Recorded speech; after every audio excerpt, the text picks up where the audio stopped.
Hello, everyone, and welcome to Pajamas and Paranoia, where we get cozy and ruin our sleep schedules together. I'm V, and tonight we're reading scary Reddit stories because apparently therapy is expensive. So grab your blankets, turn down the lights, and let's get paranoid. Okay, so tonight we have 3 paranormal stories for you, per usual. And the first one is titled, Never Experienced Anything Before, but Lots of Things Happening in This House. What do I do? Okay, let's start the story. I'm so confused and shaken right now. I was a non-believer before now. I feel so confused. Essentially, I just moved into this house with my partner for the summer. It is not an old house. It was built in 1979. Before I moved in, my partner's roommate had an experience. When the roommate lived alone, they went to the bathroom at night and heard someone running up the stairs. I originally shrugged this off before I moved in. However, then I had an experience. My partner and I were gooding around at 2 a.m. in the kitchen. My partner went to the bathroom, so I decided to scare them. I went and hid in the living room in a spot that allowed me to see the stairs and the bathroom. When he came out, he jerked his head to the stairs and said, "Ha ha, real funny. I heard you run up and around the corner." I was confused, so I came out of the dark and asked what's going on. He was visibly shaken and immediately woke up the roommate to see if he was moving or dropped something. He was apparently just on his phone in bed. We stayed up another hour because we were anxious, but then decided to get ready for bed. We were brushing our teeth in the bathroom, and as soon as we closed the door, we heard a loud slamming sound on the wall by the bathroom. It's connected to an empty bedroom. We both screamed, and he goes to confront the noise, but nothing's there. After this, we were a bit anxious for a while, but things were calm for almost 2 weeks, so we both started to think we had imagined things and that the house was just making noise. Until today. Now, I'm completely sold that there is something in this house. My partner and I were alone in the house. He was in the office with headphones on playing video games. I went into the bathroom to start getting ready for bed. The door to the bathroom slightly sticks and takes some force to open.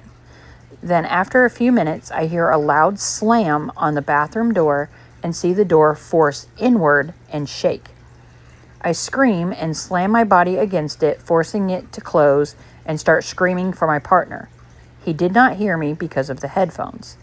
And after 5 minutes, I was terrified of being alone, so I ripped the door open and sprinted to the office. I have no idea what happened. There is no AC unit turned on at the moment.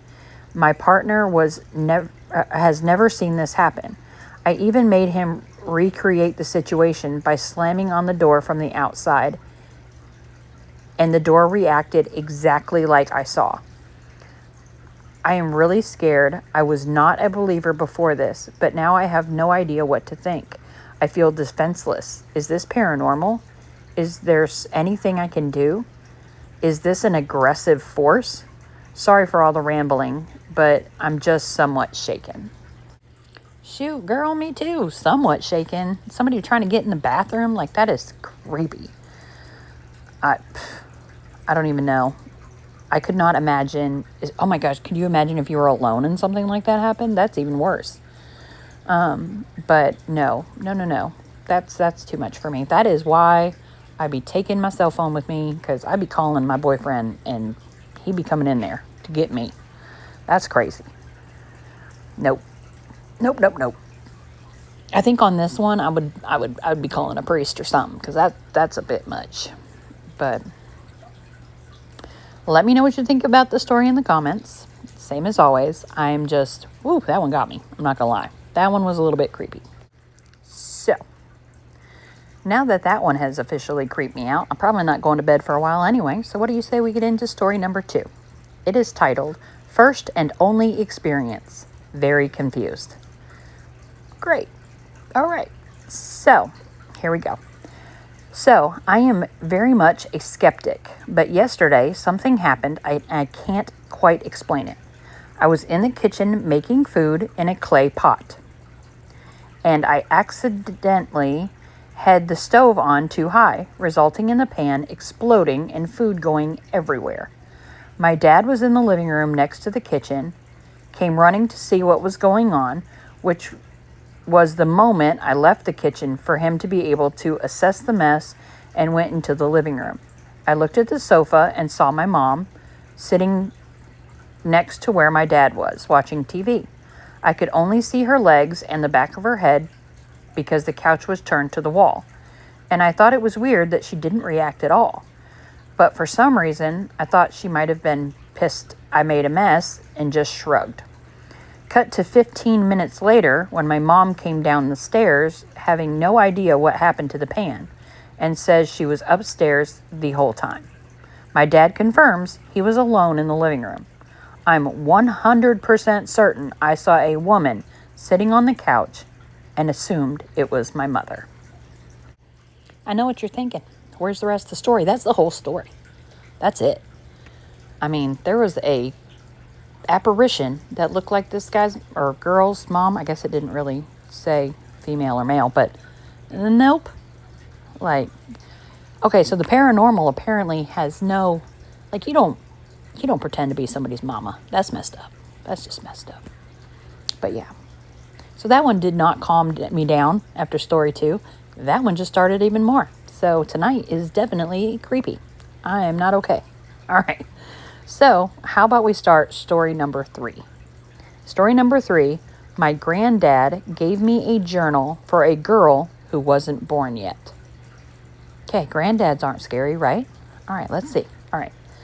My granddad died when I was 17. He was 84 and had been in a nursing home for 2 years with bad dementia.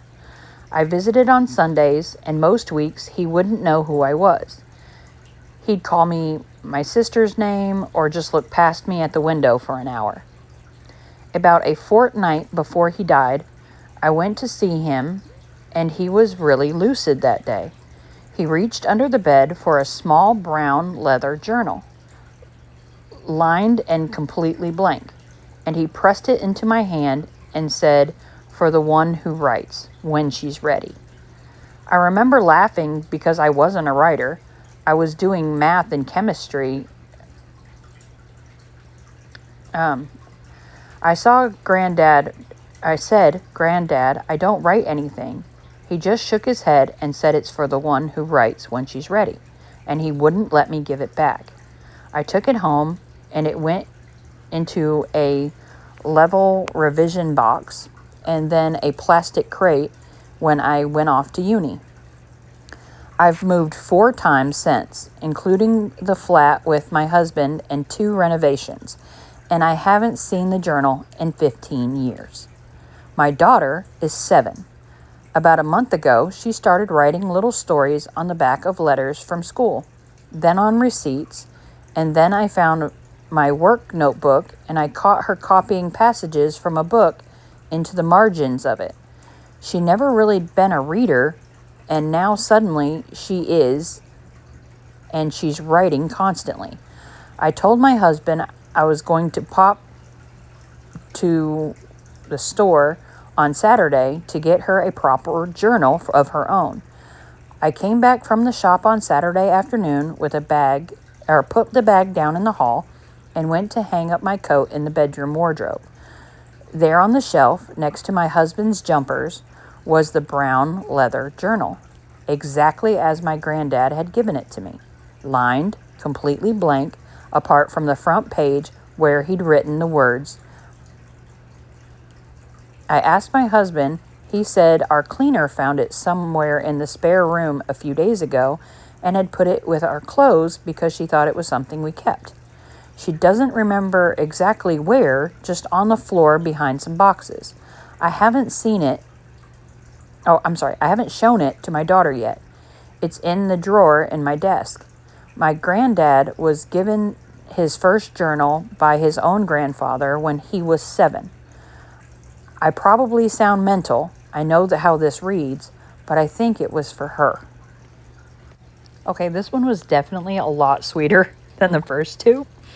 And I have always, or I had always, had a very close connection with my grandfather. So this just kind of, I'm not even gonna lie, I'm a little teared up right now. But yeah, it sounds like that is definitely for her daughter. And that is so sweet. And it's crazy because a lot of times when somebody has dementia or Alzheimer's or something like that, they'll have those lucid days. And it's crazy, but some of them will even be able, I hate to say predict the future, but they know that their time is close and they'll start, saying things and doing things that are kind of preparing you for it. And yeah, this is so sad. I'm so glad this little girl is going to have, a piece of her great grandfather, and that she took such an interest in writing. But yeah, this is absolutely sweet. I don't find this scary or creepy at all. I think it's just a great grandfather who somehow knew that he would have a granddaughter, great granddaughter, who would need it, and that's just too sweet for me. It's too sweet. It's too sweet. But on that sweet note, it is the end of our episode tonight. Definitely the first two stories got the blood pumping, I'll say that. And the last one brought us back down to, now we need to call our granddads, right? But thank you all for hanging out with me tonight, and reading these stories with friends definitely makes them a little less scary. Though I'm sure they're going to stick with me when I crawl into bed tonight. But I wish you all sweet dreams, and if you hear anything spooky tonight, it's probably just the wind. Probably. Stay cozy, stay paranoid, and y'all have amazing dreams.